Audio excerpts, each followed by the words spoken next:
রমজান মাসে কোথাও কিনতে গেলে কেউ কিছু বিক্রি করছে না। কি ঘটনি ভাই, এখানে দাঁড়িয়ে দাঁড়িয়ে কি করছো? একটু বাজারে এসেছিলাম, তুই কি করবি আছি? ও, আমি একটু দরকারে কানাপাড়া গেছিলাম, বাড়ি আছি। ভালো হলো, তোর সাথে দেখা হয়ে গেল। কতদিন তোদের বাড়ি যাইনি।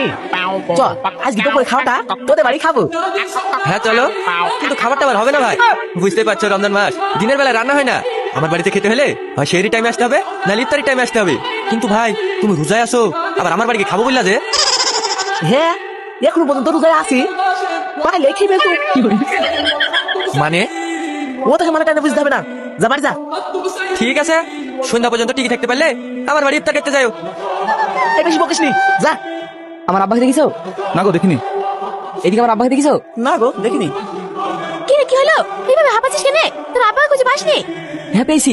তুমি তাড়াতাড়ি আমাকে 5,000 টাকা দাও। কি গো, এখন আবার টাকা কি করবা? অত কথা বলার টাইম নাই। মা তাড়াতাড়ি দাও। ঠিক আছে, তুই দাঁড়া দিছি। এলে শোন বাপ, কি হয়েছে? বাড়িতে খবরদার বলবি নি। বেশি বললো আব্বা, না বললে বাড়িতে জেনে যাবে, লুকি কোনো লাভ নাই। হ্যাঁ চলো। মা, ওই তো বাবা আসছে। কি গো, কি হয়েছে তোমার? তুমি কোথায় গেছিলা? আমার মুখে কথা বলছো কেন? আমি বলছি শোনো।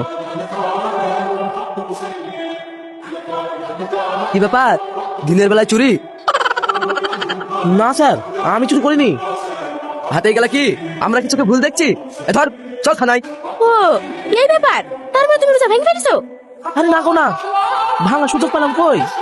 যেখানে যাচ্ছি সেইখানে বাধা, এখনো ভাঙিনি। আব্বা, রোজা ভাঙেনি ভালো করেছে। যান গোসল করে নেন গা, ইফতারের সময় হয়ে গেছে। আমরা সবকিছু রেডি করে নি। কি গো বাবা, কি ভাজ্য? এই তো আব্বা, আপনার পছন্দের বেগুনের চপ ভাজছি। হ্যাঁ,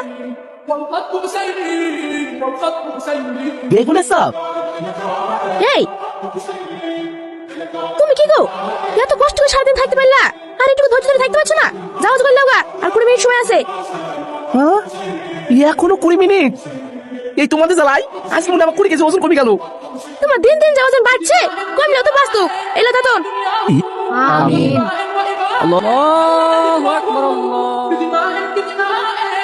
আব্বা, আপনার এখন কেমন লাগছে? সত্যি কথা বলতে গেলে আমার খুব আনন্দ হচ্ছে। আজ আমি যেভাবে রোজা রাখি না কেন, আমি এইটুকু বুঝতে পারলাম মানে তেষ্টা কি জিনিস, খিদে কি জিনিস। সত্যি সবুরের ফল অনেক মিষ্টি হয়। জানো, আমার খুব আনন্দ হচ্ছে। আমি জীবনে রোজা করিনি, নামাজ পড়িনি। আমি ভুলে গিয়েছিলাম এই দুনিয়া ছেড়ে আমাদেরকে একদিন যেতে হবে। দুনিয়ায় মায়া পড়ে আমাদের রবকে আমি ভুলে গিয়েছিলাম। সত্যি আমি তোমাদের মতো ফ্যামিলি পেয়েছি, তার জন্য আল্লাহর কাছে আমি অনেক অনেক শুকরিয়া আদায় করছি। আমি কথা দিচ্ছি, আমি আর কোনোদিনও নামাজ রোজা ছাড়বো না। আল্লাহ, তুমি আমাকে ক্ষমা করো, আমাকে 5 ওয়াক্ত নামাজ পড়া ও সমস্ত রোজা করার তৌফিক দান করো। আমিন।